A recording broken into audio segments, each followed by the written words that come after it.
Hey everybody, it's Dr. Dan. I did a short video about what's keeping me up at night, and I want to kind of expound upon it because there's a lot of issues at play.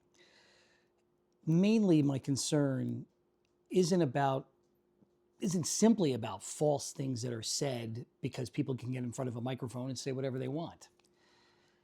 It's not about the fact that pediatricians don't have time to explain all the nuances of articles in a room with a patient and a parent in which they only have 15, 20 minutes to do it. It's kind of the confluence of those things. And that we're at a time right now where, as H.G. Wells said, the guy who wrote Time Machine and War of the Worlds, he said this back in 1920. In history, we're in a place where we're more and more in a race between education and catastrophe. And now is the time we have to understand how we come up with things, why we come up with things, rather than just accepting what's said in front of us because it looks like the answer we want. There was an article written in the New England Journal by 12 of the past FDA heads. And they found a memo that was written by the current FDA head, Dr. Prasad. And I'm going to paraphrase, but in that memo, Dr. Prasad talked about the fact that he didn't want any of the other people working for the FDA to take any of the debates that they were having within their institution outside until they came to a consensus agreement. Now, that may sound like an organized way of doing things, but that's not how science works. You want to have open, transparent discussions, questions raised to move things back and forth. To keep things within means you get to do whatever you want with the data, and you get to do whatever you want with your answer. You find the answer you want, and then you present it. And if you say things out loud with a microphone and a well-modulated tone of voice, you're going to affect some people. So here are 3 examples of things that have happened recently that probably affected a lot of things.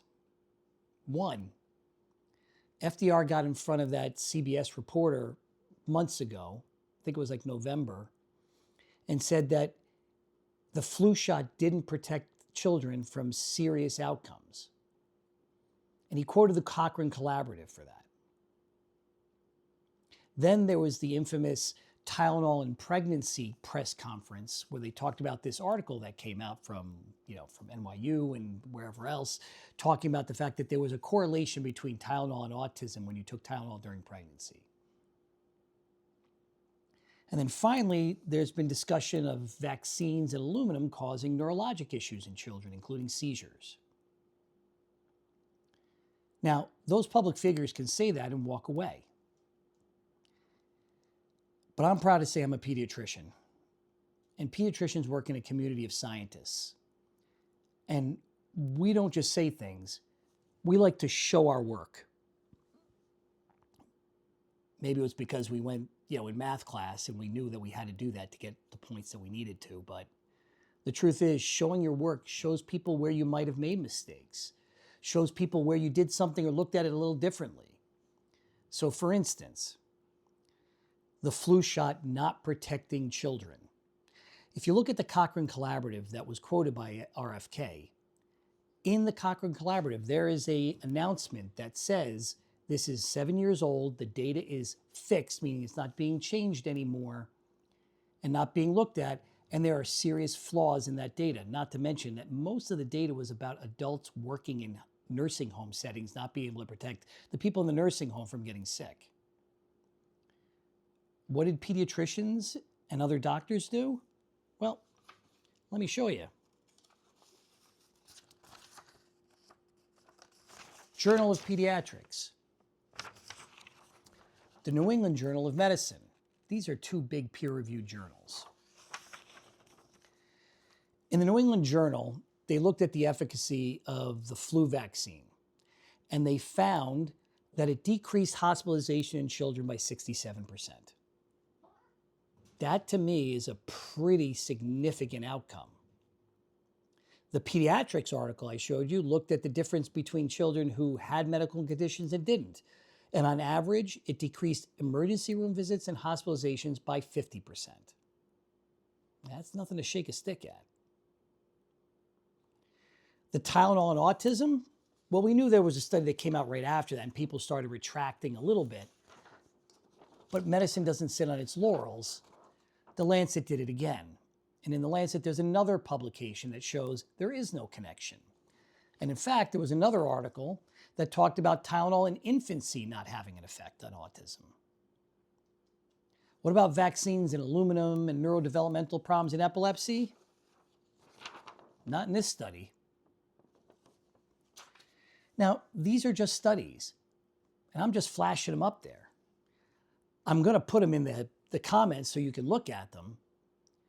And it's not about proving my point. It's the fact that here's how you show somebody how you prove a point. You show your data. You show your work. You don't stand in front of a microphone and give a fact. Give some evidence that wasn't even correlative because you don't think anybody's going to look it up.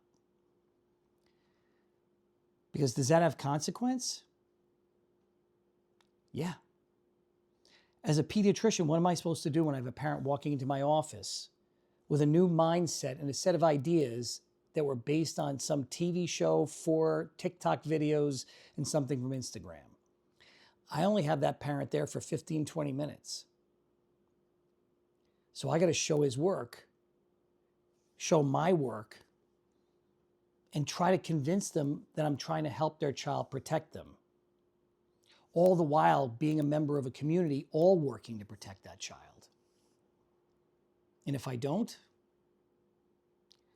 a fact that's been pretty consistent through the last few years of flu season, 80 to 90% of the influenza deaths in kids are in unvaccinated children. Sit on that for a moment. And like I said, medicine doesn't sit on it. We look for reasons. But then there's people like in the FDA and Dr. Makary and Dr. Prasad, who you remember back in like November or early December, they brought up the fact that there were 10 deaths to the COVID vaccine in children. Maybe there were. I want to see the data. I want to know that. We haven't heard anything since. It's 10 kids. How long will one of the biggest health agencies in the world take to extract that data? I don't know. But it bothers me. Because I'm trying to protect children. And like H.G. Wells said, we're heading towards catastrophe. And it's a race, and we can't afford to lose it.